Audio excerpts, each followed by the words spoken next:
So how's it going?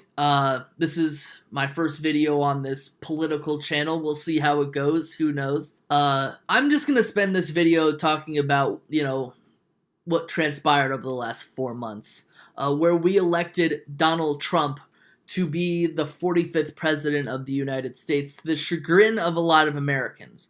Now, on a personal matter, I don't like Donald Trump. I don't think I've ever liked Donald Trump. I didn't vote for Donald Trump. I didn't vote for his main competitor, Hillary Clinton, either. I think that he's totally right about her. I think she's a crooked individual and an outright liar.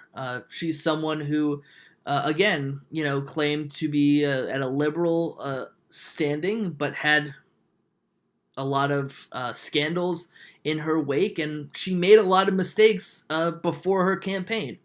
I think that she did a relatively good job keeping her mouth shut. I think she did a good job being respectful to people, besides that she called Trump supporters racist, despicable people. I think that was a big mistake for her, because a lot of conservatives and Republicans kind of rolled with that, and it was one of the reasons why they didn't vote for her. I think Hillary Clinton did a really bad job campaigning in poor places like Michigan, like Ohio. Donald Trump, he basically campaigned everywhere, 4, 5, 6 rallies a day, because he's a showman. That's what he did. And I think that for the most part, her scandals got her into trouble, and it's the reason why she's probably not president.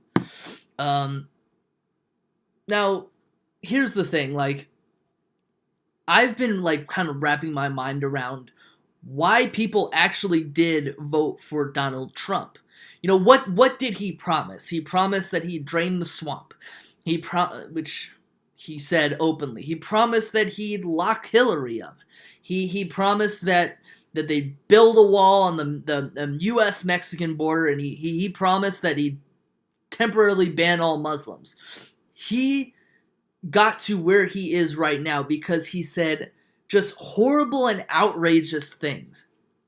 And because the media is the way it is, and they noticed how crazy the things he was saying, they kind of attached themselves to it, and they just ran with it. They just vocalized it everywhere so everyone could see the crazy 70-year-old dude who was just saying the craziest things.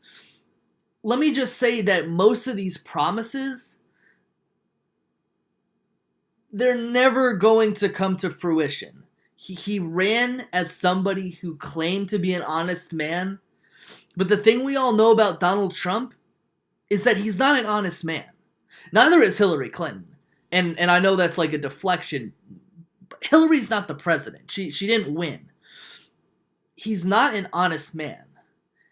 Donald Trump might think that he is going to be a good president. He might want to be a good president. He might think he cares about people. But in every way, shape, or form, I don't think Donald Trump really cares about anybody but himself. And the last few days have proven that. He's a showman. He's the number one only. He's the numero uno. He's the boss. He's been the boss for years. And, I'm somebody who's sitting here and I'm saying I don't like the guy. I didn't vote for the guy, but I am cautiously optimistic. It's cautious optimism for me. And that's usually not a good thing for me. Okay? Whenever I'm cautiously optimistic about something, usually bad things happen. But here's the thing. I hope he does well. I hope he succeeds. I don't hope that he's impeached, much like a lot of liberals that I do know, and a lot of people who don't like Donald Trump. I don't hope that he's impeached.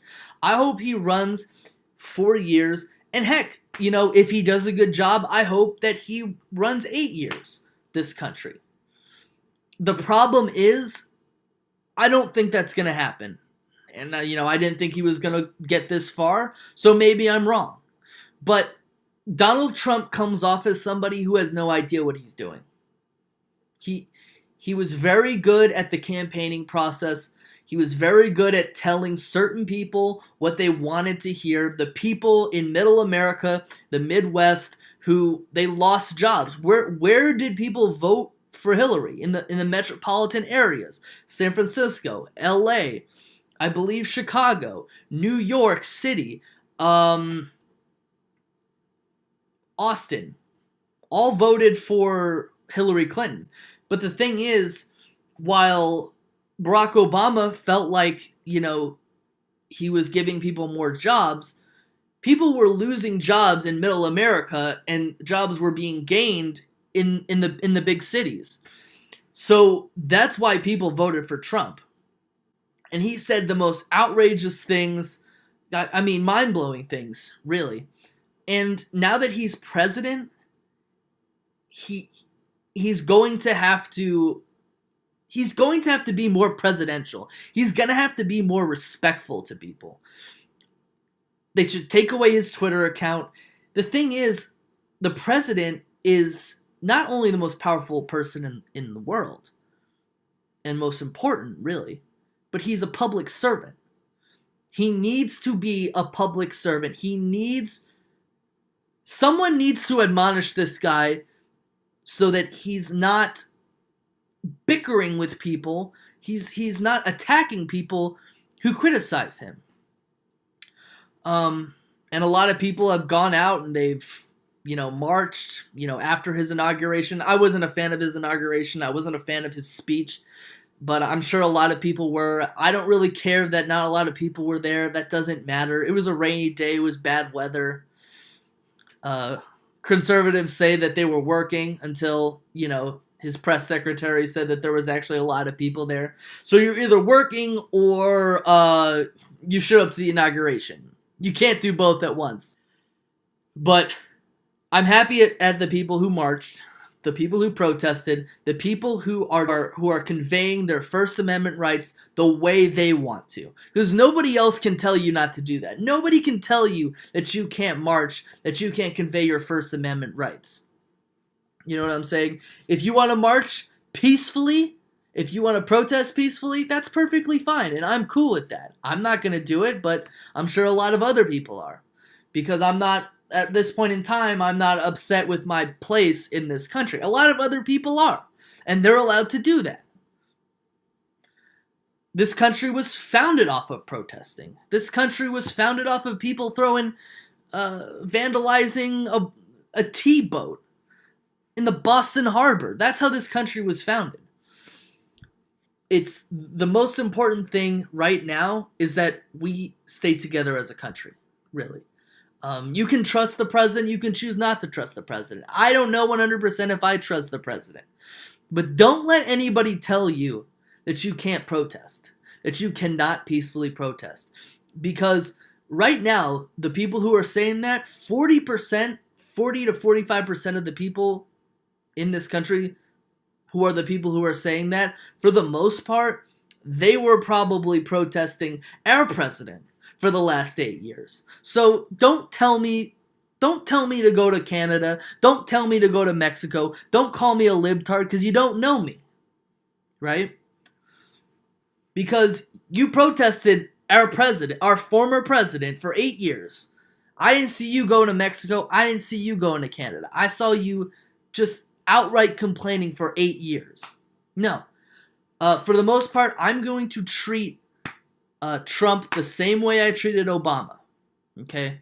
The only reason why I said a lot of stuff about made fun of the things that Donald Trump was saying on Facebook was because he just said some of the most outrageous things.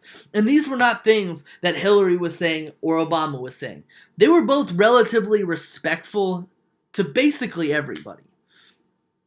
It wasn't until Donald Trump came into the race and started saying outrageous things, that's when they became funny to post and criticize.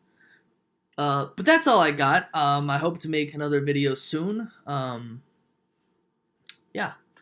Everyone have a nice day. Everyone have a nice day protesting. Everyone have a nice day Trump bashing and Trump shaming and deflecting and what have you. Supporting Trump, whatever. Peace.